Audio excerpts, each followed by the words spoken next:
Hello, പുതിയൊരു വീഡിയോയിലേക്ക് എല്ലാവർക്കും സ്വാഗതം. ഇന്നേ ഒരവധി ദിവസമായിരുന്നു. ജോലിക്കൊന്നും പോകണ്ട, കുട്ടികൾക്കും സ്കൂളിലൊന്നും പോകണ്ട.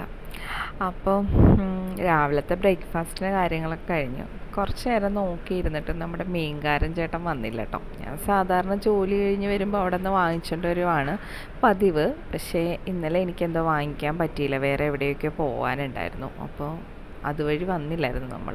അപ്പോൾ നമ്മൾ മീൻ ഇന്ന് മേടിക്കാമെന്ന് പറഞ്ഞിട്ടേ നമ്മുടെ അവിടെ നിന്ന് കുറച്ച് പോകണം കേട്ടോ.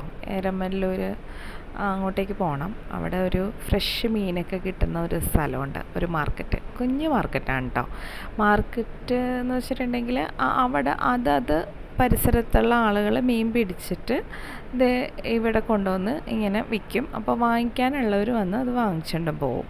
അതായത് ഒത്തിരി ആളുകളൊന്നും ഉണ്ടാവില്ല കേട്ടോ, കുറച്ച് ആളുകളൊക്കെ ഉണ്ടാവുള്ളൂ.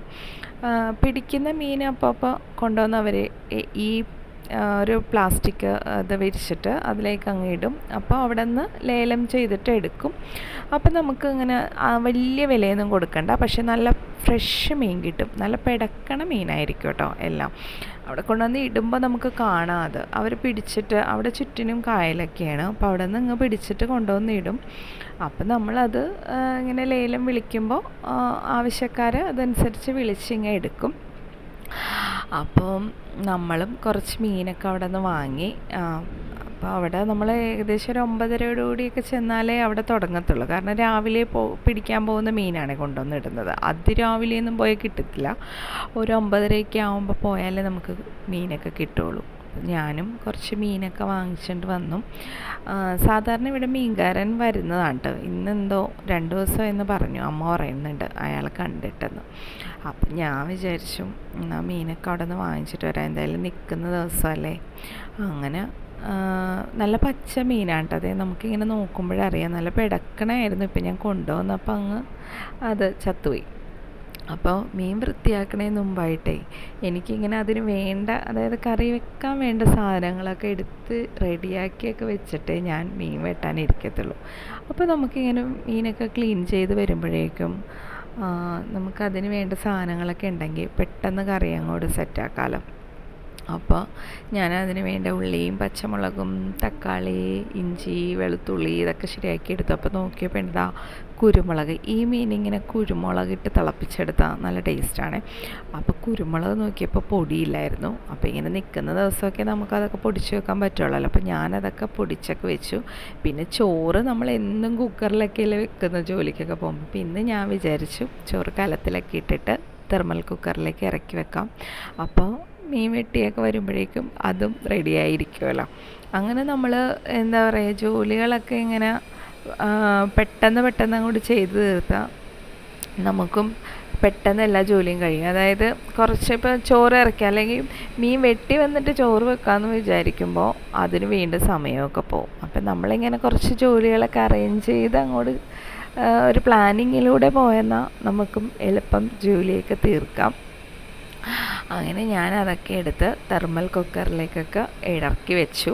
അപ്പോൾ നമ്മൾ അതൊക്കെ കഴുകിയൊക്കെ വൃത്തിയാക്കി മീനൊക്കെ ചെയ്ത് വരുമ്പോഴത്തേക്കും ഇതൊക്കെ റെഡി ആയിരിക്കും. അപ്പം ഞാൻ മീൻ വെട്ടാമെന്നും പറഞ്ഞേ കായലിൻ്റെ സൈഡിലേക്ക് പോയി.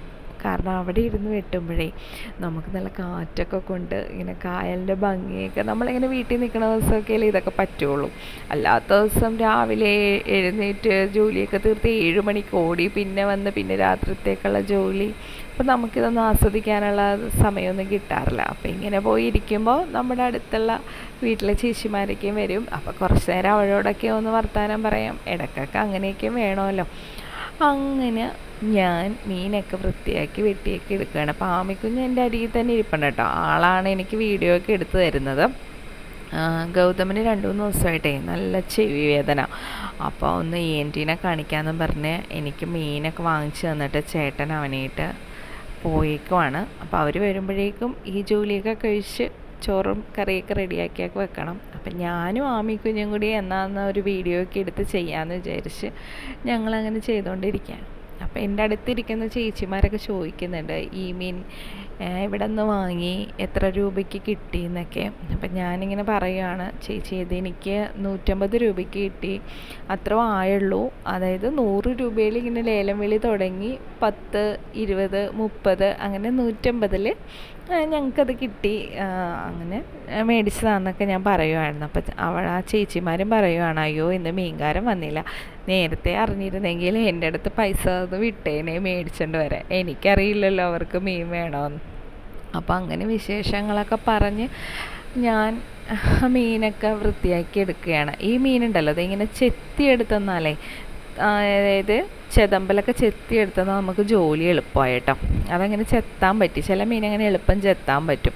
അപ്പോൾ നമുക്കധികം തേച്ച് കഷ്ടപ്പെടണ്ട. പിന്നെ ഞങ്ങൾ പുഴയുടെ അരികിൽ നിന്ന് ഇങ്ങനെ മീനൊക്കെ വൃത്തിയാക്കുമ്പോഴേ, അയ്യോ നിങ്ങൾ ഈ വെള്ളത്തിലാണോ എന്ന് ചോദിക്കും. ഇല്ല, നമ്മൾ വീട്ടിൽ കൊണ്ടുവന്നത് നന്നായിട്ട് ഉപ്പൊക്കെ ഇട്ട് ക്ലീൻ ചെയ്ത് നന്നായിട്ട് വീട്ടിൽ നല്ല വെള്ളത്തിലൊക്കെ കഴുകിയാണ്ട് എടുക്കുന്നത്, അല്ലാണ്ട് നമ്മൾ ആ വെള്ളത്തിൽ ഇട്ട് തന്നെ അങ്ങനെ വെക്കാറില്ല. അല്ല, ചില സബ്സ്ക്രൈബേഴ്സ് എന്നോട് അങ്ങനെ ചോദിക്കാറുണ്ട്, അതുകൊണ്ട് പറഞ്ഞതാണ് കേട്ടോ. അപ്പം നമ്മളിങ്ങനെ മീനൊക്കെ കുറച്ച് കറി വെക്കാനെടുത്ത് കുറച്ച് മുളകൊക്കെ പുരട്ടി ഫ്രിഡ്ജിലേക്ക് വെച്ചെന്നാലേ അതങ്ങ് നമ്മുടെ കറിയൊക്കെ വെന്ത് വരുമ്പോഴേക്കും നമുക്ക് വറുക്കാനുള്ള പാകമായി കിട്ടുമല്ലോ. അപ്പം ഞാൻ ഒരു ചട്ടി വെച്ചിട്ട് അതിലേക്ക് ഉള്ളിയും വെളുത്തുള്ളിയൊക്കെ ഇടുന്നുണ്ട് കേട്ടോ. പിന്നെ എനിക്ക് സത്യത്തിൽ ഈ മീൻ ചട്ടിയുടെ കാര്യം പറഞ്ഞപ്പോഴാണ്, എനിക്കിപ്പോൾ ആകെ 2 ചട്ടിയേ ഉള്ളൂ. അപ്പം ബാക്കിയെല്ലാം പൊട്ടിപ്പോയി കേട്ടോ. അപ്പം ഞങ്ങൾ കഴിഞ്ഞ ദിവസമേ കാട്ടിൽ മേക്കതിൽ അമ്പലത്തിൽ പോയായിരുന്നേ, കൊല്ലത്ത്. അപ്പോൾ അവിടെ ചെന്നപ്പോഴേ എനിക്ക് ശരിക്കും അതിശയം വന്നുപോയി. അതായത് ഇവിടെ ഒരു ചട്ടിക്ക് 200-250 രൂപയൊക്കെയാണ് പറയുന്നത്. അവിടെ എനിക്ക് ഈ വലിപ്പമുള്ള ചട്ടിയൊക്കെ ഉണ്ടല്ലോ, എനിക്കൊരു 80 രൂപയ്ക്ക് കിട്ടി ഒരെണ്ണം. അപ്പം ഞാനും അമ്മയും കൂടി കുറേ ചട്ടി പെറുക്കിയെടുത്ത്. സത്യത്തിൽ ചട്ടി മേടിക്കാൻ പോയ പോലെ ആയിപ്പോയി അവിടെ നിന്ന് വന്നത്. കാരണം അത്രയും വിലക്കുറവ് കണ്ടപ്പോൾ ഞങ്ങൾ 2-3 ചട്ടി അങ്ങ് വേഗം പെറുക്കി എടുത്തു. അപ്പം ഞാനതൊക്കെ ഒന്ന് മയപ്പെടുത്തിയൊക്കെ എടുക്കണം. അപ്പം ഇന്ന് അവധിയൊക്കെ ആയിട്ട് നിൽക്കുവാണല്ലോ, ഇന്നും നാളെയൊക്കെ ആയിട്ട് അതൊക്കെ ചെയ്യാമെന്ന് വിചാരിച്ചിരിക്കുന്നു. നാളെയും ജോലിക്ക് പോകണ്ട, അപ്പോൾ ഇന്ന് നാളെയായിട്ടൊക്കെ അതൊക്കെ ചെയ്തെടുക്കണം. അപ്പം ഞാനത് അടുത്ത വീഡിയോയിലൊക്കെ കാണിച്ചു തരാം കേട്ടോ, മേടിച്ച ചട്ടിയൊക്കെ. അപ്പോൾ എന്തായാലും അവിടെ പോണവരെ അവിടെ നിന്ന് ചട്ടി വാങ്ങിക്കാൻ റെഡിയായിട്ട് പോയിക്കൊള്ളട്ടെ, കാരണം നല്ല വിലക്കുറവാണ് ഇവിടെ. സത്യത്തിൽ ഒരു ചട്ടിക്ക്, അതായത് ഈ വലിപ്പമുള്ള ചട്ടിക്കൊക്കെ 250 രൂപയാണ് പറഞ്ഞത്, പക്ഷേ അവിടെ എനിക്കത് 80 രൂപയ്ക്ക് കിട്ടി. അങ്ങനെ അപ്പോൾ പോകുന്നവരൊക്കെ ഉണ്ടെങ്കിൽ അവിടെ നിന്ന് വാങ്ങിച്ചോളൂ കേട്ടോ, നമുക്ക് ലാഭത്തിൽ കിട്ടും. അപ്പം ഞാൻ ഇങ്ങനെ ഉള്ളിയൊക്കെ നമ്മുടെ റെഡിയായി വന്നപ്പോൾ അതിലേക്ക് തക്കാളി വലിയ കഷ്ണങ്ങളായിട്ടാണ് ഇട്ടത്. നമുക്ക് ഈ തക്കാളി അധികം വെന്തുടഞ്ഞ് അങ്ങോട്ട് പോകണ്ട കേട്ടോ, കുറച്ചൊരു മീഡിയം ഒന്ന് ഇട്ട് കൊടുത്തിട്ട് കുറച്ച് കഴിയുമ്പോൾ തന്നെ നമ്മൾ അതിലേക്ക് പൊടികളും മുളക് പൊടി, മഞ്ഞൾപ്പൊടി, മല്ലിപ്പൊടി ഇടണ്ട കേട്ടോ, എന്താ പറയുക, കുരുമുളക് പൊടിയാണ് കേട്ടോ ഈ മീൻ വേണ്ടത്. നമ്മൾ വിചാരിക്കും എല്ലാ കറിയും ഒരുപോലെയല്ലേ വെക്കുന്നതെന്ന്, പക്ഷേ ഇല്ല, ചില കാര്യങ്ങളൊക്കെ വ്യത്യാസപ്പെടുത്തണം. അതായത് തക്കാളി ഇതിലധികം ഉടഞ്ഞു പോയിട്ടില്ല, ജസ്റ്റ് ഒന്ന് മുറിച്ചിട്ടതേ ഉള്ളൂ. പിന്നെ നമ്മുടെ പൊടികളിൽ മല്ലിപ്പൊടി ഇടുന്നില്ല. പിന്നെ നമ്മുടെ പുളി കുടംപുളിയാണ് കേട്ടോ, കുടംപുളി ഇട്ടിട്ട് ആവശ്യത്തിന് വെള്ളവും ഒഴിച്ചിട്ട് ഇത് നന്നായിട്ട് തിളച്ച് വേണം. ഇതിനിടെ ഞാൻ ഉപ്പും കൂടി ഇട്ടായിരുന്നു കേട്ടോ. അപ്പോൾ ചില മുദ്രകൾ ശ്രദ്ധിക്കണമെന്ന് പറയുന്ന പോലെ ഇതിൽ മല്ലിപ്പൊടി ഇട്ടിട്ടില്ല, അപ്പോൾ കാണുന്നവരതൊന്ന് ശ്രദ്ധിച്ചോളും. അപ്പോൾ ഇതിങ്ങനെ മീൻ തിളപ്പിച്ചാലേ നല്ല ടേസ്റ്റ് ആയിരിക്കും കേട്ടോ. അപ്പം നമുക്കിന്ന് മീനുണ്ട്. അപ്പം നോക്കിയപ്പോൾ പച്ചക്കറി ചൊരക്ക ഇരിപ്പുണ്ടായിരുന്നു. ഇത് ഞാൻ ഈ എന്തി വലിഞ്ഞ് പൊങ്ങുന്നത് എന്താണെന്നറിയോ, സത്യത്തിൽ എനിക്ക് കയ്യെത്തുന്നില്ല, പരിപ്പെടുക്കാനായിരുന്നു. അപ്പോൾ പരിപ്പും ഈ ചൊരക്കയും കൂടി ഇട്ട് നമുക്കൊന്ന് തേങ്ങയൊക്കെ അരച്ചിട്ടൊരു കറിയാക്കി എടുത്തെന്നാൽ ഒരു പച്ചക്കറി ആവുമല്ലോ.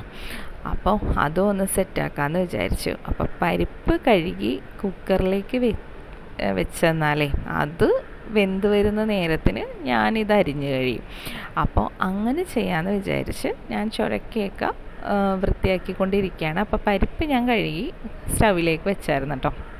അപ്പം ഞാൻ ആദ്യം മുഴുവത്തോടെ എടുക്കാമെന്ന് വിചാരിച്ചു. പിന്നെ ഞാൻ വിചാരിച്ചു, ദൈവമേ ഈ കറി ഞാൻ മാത്രം ചിലപ്പോൾ കൂട്ടും, വേറെ ആരും ചിലപ്പോൾ കൂട്ടില്ല, ഗൗതമൊന്നും തിരിഞ്ഞു നോക്കുകയും കൂടിയില്ല. അപ്പോൾ പിന്നെ മുഴുവൻ എടുത്ത് വെറുതെ കറി വേസ്റ്റ് ആക്കണ്ടല്ലോ എന്ന് വിചാരിച്ച് ഞാൻ പകുതി എടുക്കുന്നുള്ളൂ. അപ്പോൾ അതൊക്കെ ഞാൻ വൃത്തിയാക്കിക്കൊണ്ടിരിക്കുകയാണ്. നമ്മൾ ഈ രാവിലെയുള്ള സമയത്ത് ഒരു വായുപിടുത്തമാണല്ലോ. ശരിക്കും ഇന്നലെ ഉണ്ടല്ലോ, ഞാൻ ശരിക്കും എന്താ പറയുക, ടെൻഷൻ അടിച്ചിട്ടുള്ള ഒരു പാചകമായിരുന്നു. അതായത് ഞാൻ അലാറം വെച്ചു, അത് വെച്ചത് ശരിയാകാഞ്ഞിട്ടാണോ എന്തോന്നറിയില്ല, അത് അടിച്ചില്ല. അങ്ങനെ ഒരു ഓട്ടപ്പാച്ചിലായിരുന്നു. രാവിലെ 2 മണിക്കൂർ കൊണ്ട് ചെയ്യേണ്ട ജോലി ഞാൻ ഒരു അരമണിക്കൂർ കൊണ്ട് തീർത്ത് പോയെന്ന് പറയുമ്പോൾ എന്തോരം വായുപിടുത്തം ഉണ്ടായെന്ന് അറിയാമല്ലോ. അപ്പോൾ പറഞ്ഞു വന്നത്, ചില ദിവസങ്ങളിൽ അങ്ങനെയൊക്കെ എനിക്ക് സംഭവിക്കാറുണ്ട്. നമ്മുടെ കറിയൊക്കെ വെന്ത് വന്നിട്ടുണ്ട്. അപ്പം അതിലേക്ക് ഞാൻ വേപ്പിലേക്ക് ഇട്ട് ഞാൻ കാണിച്ചൊരു മണ്ടത്തരം കണ്ടോന്നേ. പരിപ്പ് വെന്ത് വരുമ്പോഴേക്കും ചുരക്ക അരിഞ്ഞ് കഴിയുമെന്ന് പറഞ്ഞിട്ടേ സ്റ്റൗവിലോട്ടെടുത്ത് വെച്ച് സ്റ്റൗ ഓണാക്കിയില്ല. ഇങ്ങനെ എനിക്ക് എപ്പോഴും പറ്റാറുണ്ട്. നിങ്ങൾക്ക് അങ്ങനെ പറ്റാറുണ്ടോ? എപ്പോഴും പറ്റുമോ? ഇങ്ങനെ നോക്കുമ്പോൾ ഇല്ലേ, സ്റ്റൗ ചിലപ്പോൾ കുടിവെള്ളമൊക്കെ വെച്ചിട്ട് തിളച്ചെന്ന് വിചാരിച്ച് തിരിച്ച് വരുമ്പോൾ ഉണ്ടല്ലോ, സ്റ്റൗ ഓണാക്കിയിട്ടുണ്ടാവില്ല. അപ്പോൾ ഇങ്ങനത്തെ മണ്ടത്തരമൊക്കെ എനിക്ക് പറ്റാറുണ്ട്. എൻ്റെ ചോറൊക്കെ തിളച്ച് വന്നിട്ടോ. അപ്പോൾ അത് ഞാനൊന്ന് വാർത്തിടാം. അപ്പോൾ ചോറ് റെഡിയായി. ഇപ്പോൾ മീൻകറിയും നമ്മുടെ സെറ്റായി. ഇനിയിപ്പോൾ പരിപ്പ് വേകുന്ന വരെ നമുക്ക് വെയിറ്റ് ചെയ്യാം, അല്ലാതെ എന്ത് ചെയ്യും. അപ്പോൾ ഞാൻ മീൻകറിയുടെ ഒന്ന് ഉപ്പൊക്കെ നോക്കിയതാണ്. അപ്പോൾ അതൊക്കെ റെഡിയായിരിപ്പുണ്ട്. അപ്പോൾ ഈ കറിവേപ്പില ഉണ്ടല്ലോ, ഇതില്ലേ, ഞാൻ ഒരാഴ്ചയിലധികമായിട്ട് ഇങ്ങനെ ഒരു ഗ്ലാസ്സിൽ വെള്ളത്തിൽ ഇറക്കി വെച്ചിട്ട്, ഇത് നമുക്ക് അടുത്ത വീട്ടിൽ നിന്ന് തന്നതാണ്. കടയിൽ നിന്ന് മേടിക്കണേ ഇങ്ങനെ ഇരിക്കുമെന്ന് എനിക്കറിയില്ല കേട്ടോ. പക്ഷേ ഇത് ഇരുന്ന് ഇപ്പോൾ ഒരു 1.5 ആഴ്ചയായി, ഒരു മാട്ടം പോലും ഇല്ല. ഞാനൊരു ഗ്ലാസ്സിൽ വെള്ളം എടുത്തിട്ട് ഇത് കഴുകിയിട്ടാണ് ഞാൻ ഇങ്ങോട്ട് ഇറക്കി വെച്ചത്. അപ്പോൾ നമുക്ക് ആവശ്യത്തിന് എടുക്കാമല്ലോ. നമുക്ക് അപ്പം ഫ്രിഡ്ജ് തുറന്ന് ഇങ്ങനെ എടുക്കേണ്ട കാര്യമില്ലല്ലോ. അല്ലെങ്കിൽ എന്ത് പാടാണ് ഓരോ കറിക്കും നമ്മൾ അങ്ങനെ എടുക്കേണ്ടത്. ഇതിപ്പോൾ ഇവിടെ ഇങ്ങനെ വെച്ചിട്ടുണ്ടെങ്കിൽ നമുക്ക് 1-2 ആഴ്ച ഇങ്ങനെ കിട്ടുകയെന്നുണ്ടെങ്കിൽ എളുപ്പം എടുത്ത് കറിയിലേക്ക് അങ്ങോട്ട് ഇട്ടാൽ മതി. അപ്പം നമ്മൾ മറന്നും പോവില്ല ഇങ്ങനെ മുമ്പിൽ തന്നെ ഇരുന്നാലേ. ചിലപ്പോൾ ഞാൻ ഇടാൻ മറന്നൊക്കെ പോകും, വേപ്പിലേക്ക് ഇടാൻ കറിയിൽ. ഇതാകുമ്പോൾ നമ്മൾ മറക്കുകയില്ല. ഇങ്ങനെ അതുപോലെ എടുക്കാനുള്ള എളുപ്പത്തിന് ഇങ്ങനെ വെക്കുമ്പോൾ നമുക്ക് പെട്ടെന്ന് എടുത്തിടാമല്ലോ. അപ്പം നമ്മുടെ കറിയൊക്കെ സെറ്റായി വന്നിട്ടുണ്ട്. അപ്പോൾ ഇനി ഞാൻ വിചാരിച്ച ഇത് ഇറക്കി വെച്ചിട്ടേ നമ്മുടെ മീൻ വറുക്കാൻ ഇടണമല്ലോ. അപ്പോഴാണ് അമ്മ താഴേന്ന് അമ്മ വന്നിട്ട് പറഞ്ഞ് അവിടെ മീൻകാരൻ വരാമെന്ന് പറഞ്ഞാൽ അവിടെ കറിക്കൊന്നും കിട്ടിയിട്ടില്ല. അയ്യോ, അപ്പോൾ അച്ഛനും പെട്ടെന്ന് ചോറ് കൊടുക്കണമല്ലോ. ഇവിടെ ചേട്ടനും മോനും ഒന്നും എത്തിയിട്ടില്ല. അപ്പോൾ അച്ഛന് കൃത്യസമയത്ത് ചോറ് കൊടുക്കണമല്ലോ. എന്നാൽ ജോലി കുറച്ച് ഫാസ്റ്റാക്കാമെന്ന് വിചാരിച്ച് ഞാൻ എളുപ്പത്തിൽ ചെയ്തുകൊണ്ടിരിക്കുകയാണ്. ഞാനിവർ അച്ഛനും മോനും ഒക്കെ വന്നിട്ടല്ലേ കഴിക്കുള്ളൂ എന്ന് പറഞ്ഞ് ആടിപ്പാടിയൊക്കെ നിൽക്കുമായിരുന്നു. പിന്നെ ഞാൻ വേഗം എടുത്തിട്ട് അങ്ങ് മീൻ ഫ്രൈ ചെയ്യാനിട്ടു. ഞാൻ ഈ ദോശക്കല്ലിലാണ് കേട്ടോ മീൻ ഫ്രൈ ചെയ്തത്. ഇതാവുമ്പോൾ അധികം എണ്ണ അങ്ങോട്ട് വേണ്ടല്ലോ, നമുക്ക് കുറച്ച് എണ്ണയിൽ വറുത്തെടുക്കാം. പിന്നെ എനിക്ക് ഈ നോൺ സ്റ്റിക്ക് പാനൊന്നും ഞാൻ അങ്ങനെ ഉപയോഗിക്കാറില്ല കേട്ടോ. ഞാൻ പരമാവധി ഇങ്ങനെ ഇരുമ്പിൻ്റെ ചട്ടികളാണ് കൂടുതലും ഇങ്ങനെയൊക്കെ ഉപയോഗിക്കുന്നത്. അതുകൊണ്ട് ഞാൻ ആ ദോശ എന്താ പറയുക, തവ ഫ്രൈ എന്ന് പറയില്ലേ, അതുപോലെ. പിന്നെ ഒന്ന് മൂടി വെക്കണം കേട്ടോ. അപ്പം നല്ലോണം 2 സൈഡും വെന്ത് കിട്ടും. ചിലർ സംശയം ചോദിക്കാറുണ്ട് കേട്ടോ, വെന്ത് കിട്ടുമോ എന്നൊക്കെ. നന്നായിട്ട് വെന്ത് കിട്ടും കേട്ടോ. അപ്പം ഞാനങ്ങനെ മീനൊക്കെ ഫ്രൈ ചെയ്യാൻ വെച്ചിട്ട് നമ്മുടെ മറ്റേ ചൊരക്ക അതൊക്കെ ഇട്ട് റെഡിയാക്കിയിട്ടുണ്ട്. അപ്പോൾ അതിലേക്കൊന്ന് താളിച്ചൂടി ഇട്ടുന്ന ആ പണിയും വേഗം കഴിയുമല്ലോ. അപ്പോൾ അച്ഛന് കറിയൊക്കെ കൊടുക്കണമെന്ന് വിചാരിച്ച് ഞാൻ എളുപ്പത്തിൽ തിരക്ക് പിടിച്ച്, ഇപ്പോഴാണല്ലോ ഞാൻ അറിഞ്ഞത് താഴത്തൊന്നും കറിയൊന്നും സെറ്റായിട്ടില്ല എന്ന്.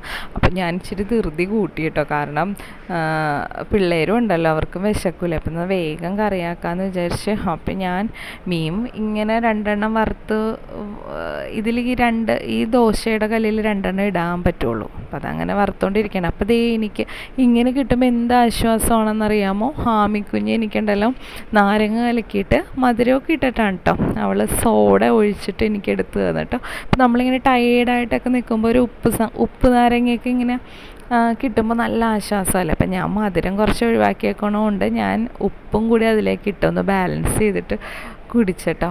അയ്യോ, എനിക്ക് നല്ല ആശ്വാസം കിട്ടി. കാരണം നമ്മൾ ഇത്രയും ജോലിയൊക്കെ ചെയ്ത് ടയേർഡായിട്ട് വരുമ്പോൾ ഇങ്ങനെ ഒരു വെള്ളം നമുക്ക് ആരെങ്കിലും ഒന്ന് എടുത്തു തരുമ്പോണ്ടല്ലോ ഒത്തിരി സന്തോഷമായി. കാരണം കുഞ്ഞിനത് തോന്നിയല്ലോ എന്ന് ഓർത്ത്. അവൾ നല്ല ചൂടായിരുന്നേ. അപ്പോൾ അവൾക്കും ദാഹിക്കുന്നുണ്ടായിരുന്നു. അപ്പോൾ നോക്കിയപ്പോൾ സോഡ ഇരിപ്പുണ്ടായിരുന്നു. അപ്പോൾ അവളത് വേഗം അതങ്ങനെ റെഡിയാക്കിയൊക്കെ എനിക്ക് തന്നു. അപ്പം ഞാൻ ഈ തവയിൽ ഇങ്ങനെ ശരിയാക്കിക്കൊണ്ടിരുന്നാലേ അച്ഛൻ അവിടെ ചോറിനിടെ സമയം കഴിയും. ഞാൻ കറി കൊണ്ടുവരുമ്പോഴേക്കും അച്ഛൻ ചോറ് നിന്ന് കഴിയും. അപ്പം ഞാൻ വേഗം മീൻ വേറെ ചട്ടിയിലും കൂടി വറുക്കാനിട്ടു. എന്നിട്ട് താഴേക്ക് കൊടുക്കാനുള്ള കറിയൊക്കെ എടുത്ത് വെച്ചതാണ് കേട്ടോ. അപ്പോൾ നമ്മൾ മീൻകറിയും പിന്നെ കുറച്ച് ചുരക്കക്കറിയും ഇതൊക്കെ താഴേക്ക് കൊടുക്കണം. ഇനി ഒന്ന് ഫ്രൈയും കൂടി ശരിയായി വരണം, അതും കൊടുക്കണമല്ലോ. അപ്പം നമ്മുടെ കുഞ്ഞിന് മീനൊക്കെ ഭയങ്കര ഇഷ്ടമാണ്. അപ്പോൾ അവനൊരു മീൻ കൊടുക്കാമെന്ന് വിചാരിച്ച് ഞാൻ വേഗം അങ്ങ് ഫ്രൈ ചെയ്തെടുക്കുവാണ്. അപ്പോൾ ഇന്നത്തെ വിശേഷം ഇത്രയൊക്കെ ഉള്ളൂ. അപ്പോൾ എൻ്റെ കറിയും ചോറും എല്ലാം റെഡി ആയിട്ടുണ്ട്. അപ്പോൾ എല്ലാവരും ഒന്ന് സബ്സ്ക്രൈബ് ചെയ്തേക്കണേ, ആരും മറന്നു പോകരുത് കേട്ടോ.